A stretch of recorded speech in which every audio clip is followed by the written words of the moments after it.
Swap Meet Sunday turns into Mailbox Monday. Let's go.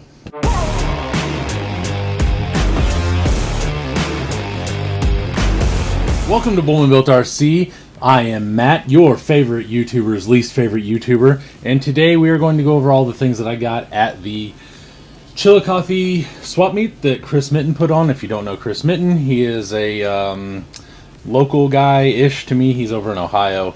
He buys and sells things a lot like many of the other friends that I've actually started to make. So he had a swap meet, and I went over there with my buddy Logan. It was way better of a turnout than I ever expected a first-year swap meet to be. So here is all the things that I got. First up are these two Hertz Dig units I found. I actually got these off of Kirby. I found them in a box, threw them on the thing, and said, "Hey, what do you want for these?" And he was like, "How about this?" And I was like, "Deal." So I got a pair of them. I prefer to have the black ones, mostly because I like all my suspension parts and stuff for the most part to just kind of like blend in under the chassis. Some of the trucks I do have, I mean, some of you will say, "Oh, what about this?" Like, I have made special anodized axles and stuff, but a lot of times I prefer all that to just kind of blend in. That way the cage work or the body or something is the main focus. Or the wheels, etc. So I got those. Next! This was actually a gift. I did not get this guy's name now that I think about it, but someone came up to me and said, "Hey, here is a couple things for you to give to Glenn for Appalachian RC for Kids. And then also, this is a bag that I have for you full of TLT parts."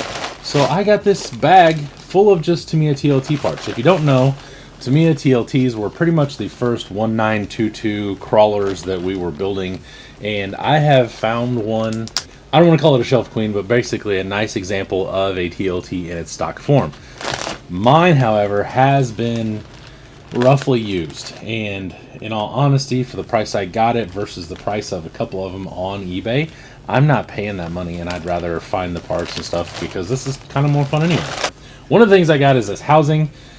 It has been chopped off on the ends. It should look like this with the C's. Now, way back in the day, they were making these kind of like C things that would clamp onto here through here, and then they would have aluminum C's, and you know, the companies were already clocking the knuckles and all that stuff.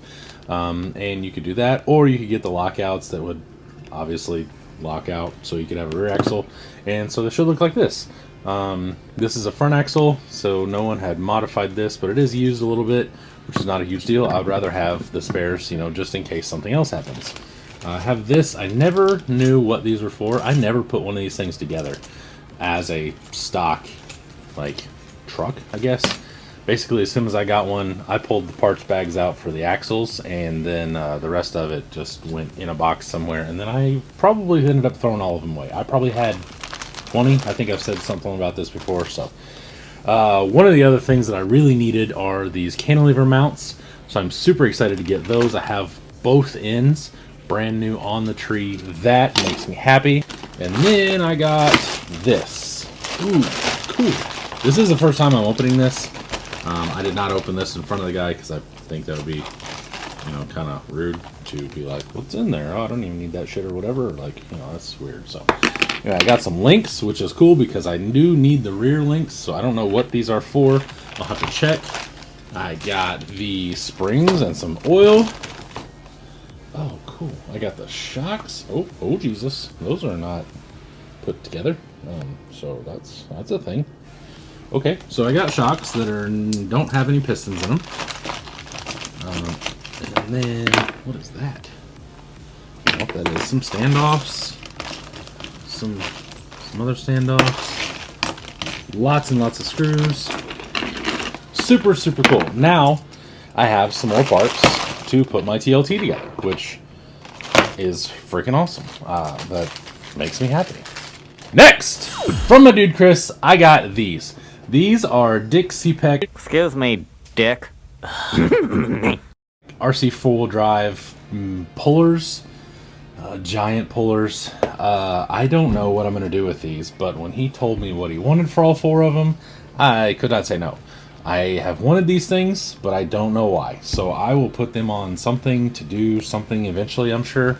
But for right now, I just have them. They're supposed to be for pulling trucks, obviously, when they're called giant pullers. Thanks, Captain Obvious. But they kind of look cool, like they'd be like neat on a sand truck or like a mud truck or something. I don't know. They're not super stupid tall, but they're super ding dong wide, and I love it. So I got those. Real quick, I wanted to say just roll on over to Facebook groups, and Instagram, Bullman Built RC across the board. Think about becoming a channel member. You get to see videos early. You get to see things that other people don't get to see. And, you know, and if you're not subscribed, do that. And I don't usually say that because I figure you will if you want to or whatever. But anyway, wanted to say that real quick. Also from Chris, I got this. This is a legit Proline Land Cruiser. The unfortunate thing is it doesn't have any decals. It doesn't have any window masks. And someone has drilled holes in it. Wouldn't be so bad if it was done and painted and everything like that, but it is what it is. I picked this up for pretty cheap. I don't know what I'm going to do with it. I may end up narrowing it and chopping it up and making it into a buggy, because as far as I'm concerned, I could fill it and fix it, but then I don't know. I got to paint it on the outside regardless. I'm not 100% sure. I do think turning it into a buggy is probably the best option as far as I'm concerned. I do have a couple of these in the TRX4 flavor, which is a 12.8 wheelbase instead of the 12.3, which I believe this is. This is an old body. Just for whatever reason, someone drilled the holes and then never got around to painting it and lost the decals and the stickers and the window masks and stuff. So I got that. Like I said, probably just going to go in a box right now or just up on the shelf waiting to become a tuber. I have about 14 different bodies over there that I'm waiting to do that with, because I like to build tubers, and I have a lot of ideas and a lot less time. So I got that. Next! Also from Chris is this. This technically wasn't from Chris, but he found it, thought of me, and basically just brought it over to my table and was like, hey, do you want this? And I was like, well, yeah, of course. He told me what he wanted for it, and I quickly gave him the money to give the other guy.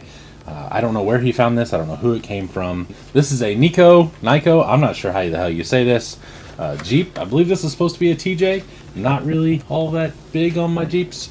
This is a lot like the New Bright, but some people like these better. I do not. I hate the wheel wells on them because they're enormous. But for what I paid for it, this front hood section right here will be perfect. So it doesn't really matter to me. But I got that. I don't have any plans for it, obviously. Probably the same thing as a Land Cruiser and 90% of the other things you ever see on here. I get a body, it goes in a box. Eventually something will strike me and I'll say, hey, I got one of those, and then I'll start building something. So I got one of these super ugly things. Next! I went over to a young man's table, and I have seen him and his father over there a few times at the K&K swap meet. Saw him again. He had this VFD for sale. I spied pretty quickly that it had the lockout on it, so it has no slipper. It does have the aluminum motor plate, and then it had the aluminum standoffs. I'm not sure what gears are in this thing, but I assume it's either an upgraded Fordyce, which I really doubt, or it's from a Pro, which if it is from a Pro, it'll have the machine gears inside, which is an obvious bonus. So I picked up that. And then right beside that were these two receivers. I do not need receivers whatsoever, at all. But the 215 and the 315 I do need, because I know this sounds like a stupid thing to complain about, but I have a ton of 515s, and I don't have any, like, just 2-channel, 3-channel, whatever, to just stick in things. And it seems like such a waste to take a 5-channel expensive receiver and throw it in a truck that, you know, is just like a basher or whatever. However, once I talked to him and his dad, kind of, you know, explained the normal going rate for one of these, which is about $10 a channel, maybe plus like $5 or so, so it's like $5. So this 215 would be like $25, maybe $20, depending on how good of a deal you wanted to bring. A 315, 3 channels, $30 plus maybe $5 once back forth. So this should have cost me roughly around $60. So these were priced at about $25 to $35 or so. I believe that's right around what I got them for. I think I paid a little less for the pair just because I bought both. This one looks brand new. This 215 may be completely brand new. The 315 does have a little bit of double-sided tape on it, but it doesn't look dirty. It doesn't look like it's been beat on or anything, so it should be fine.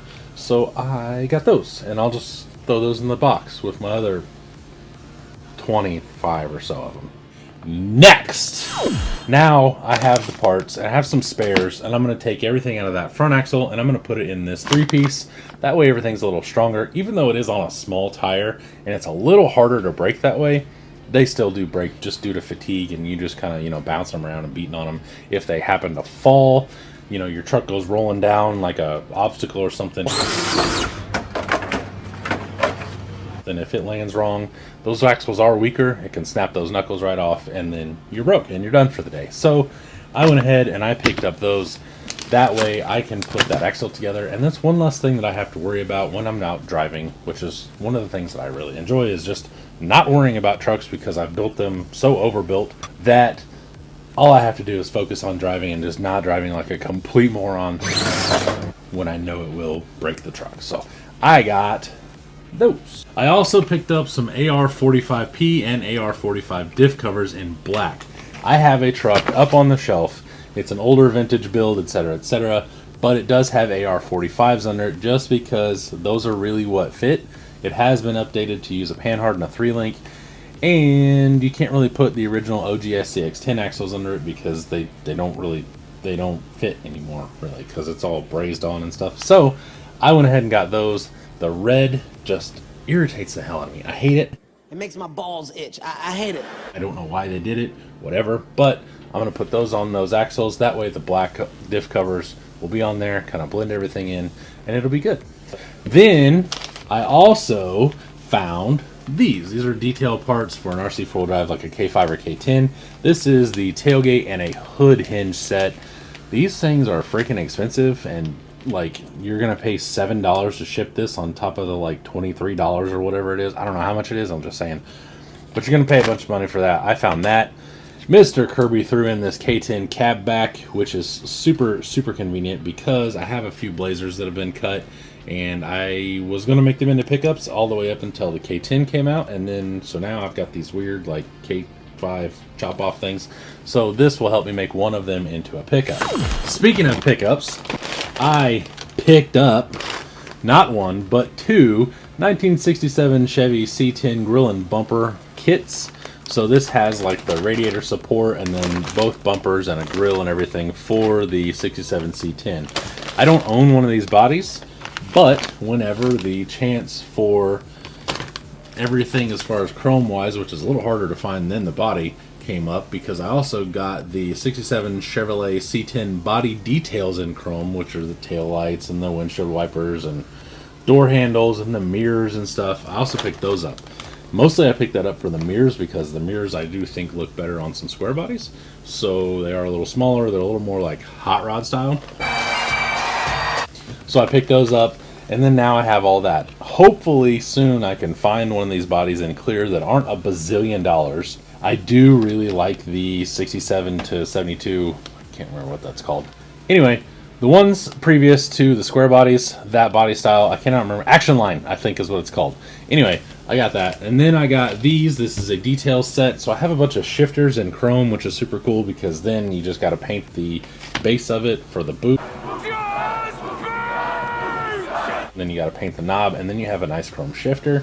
And I got all those and some door handles and a pew or two and some steering wheels that are different and some other door handles and stuff. So this is super cool. Got that. That will really help me in my interior detailing jazz. And I also picked up, there were two VP steering wheels just laying in a box, so I got those.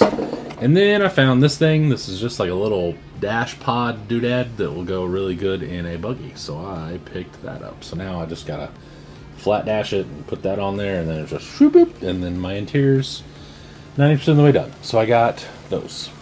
Next, now this I am freaking excited about. There were two things I bought that would have been the highlight of my day. One of them was originally, and then I found this, and it's a definite hard second first battle right there. So what this is a new in pack, brand new but not sealed clear, first gen early Bronco CGR from Proline. The cage is still in the little holder doodad thing with the bag. I got the instructions. I got the little Proline advertisement. It has the stickers.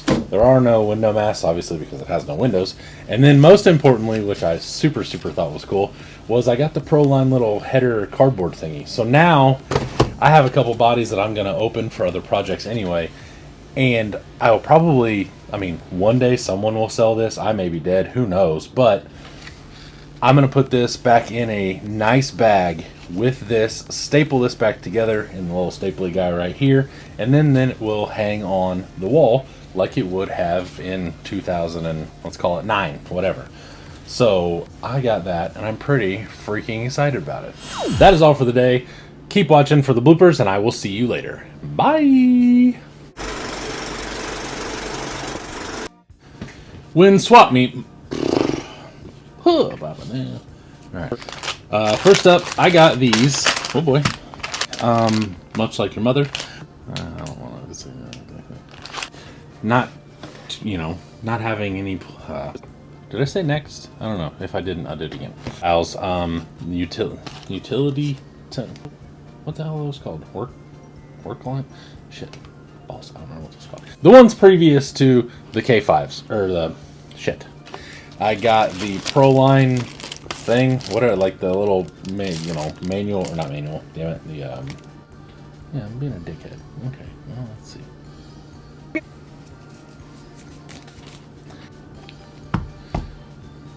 Yep.